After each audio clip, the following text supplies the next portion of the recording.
3 ദിവസം മുമ്പ് കാണാതായ മധ്യവയസ്കനെ സ്വകാര്യ വ്യക്തിയുടെ ആൾമറയില്ലാത്ത കിണറ്റിൽ മരിച്ച നിലയിൽ കണ്ടെത്തി. തമിഴ്നാട് സേലം സ്വദേശിയും ചിറ്റണ്ടയിൽ സ്ഥിരതാമസക്കാരനുമായ മുത്തുസ്വാമി എന്നയാളെയാണ് ഞായറാഴ്ച രാവിലെ കിണറ്റിൽ മരിച്ച നിലയിൽ കണ്ടെത്തിയത്. ചിറ്റണ്ടയിൽ നിന്ന് വിവാഹിതനായ ഇയാൾ കഴിഞ്ഞ കുറെ കാലമായി ചിറ്റണ്ടയിലാണ് താമസിച്ചു വരുന്നത്. കഴിഞ്ഞ 3 ദിവസമായി ഇയാളെ കാണുവാനില്ലായിരുന്നു. അയൽവാസിയായ സുകുമാരനാണ് സമീപത്തെ കിണറ്റിൽ മുത്തുസ്വാമി പളനിസ്വാമിയെ മരിച്ച നിലയിൽ കണ്ടെത്തിയത്.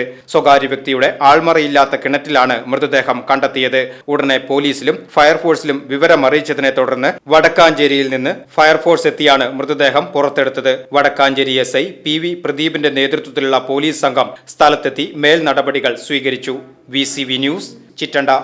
ത്വക്ക് രോഗങ്ങളായ കരപ്പൻ മുതൽ സോറിയാസിസ് എന്നിവയിൽ ഏതെങ്കിലും അസുഖത്താൽ ബുദ്ധിമുട്ടുന്നവരാണോ നിങ്ങളെങ്കിൽ ഡോക്ടർ സ്മിത രഘുനന്ദനന്റെ നേതൃത്വത്തിലുള്ള വിദഗ്ധ ഡോക്ടർമാരുടെ സേവനം മിംസ് ഹോമിയോ ക്ലിനിക് വടക്കാഞ്ചേരി ബ്രാഞ്ചിൽ ലഭ്യമാണ്. Skin and allergy homeopathic super speciality clinic Chalippadam road Vadakkanchery. Phone 8137973856.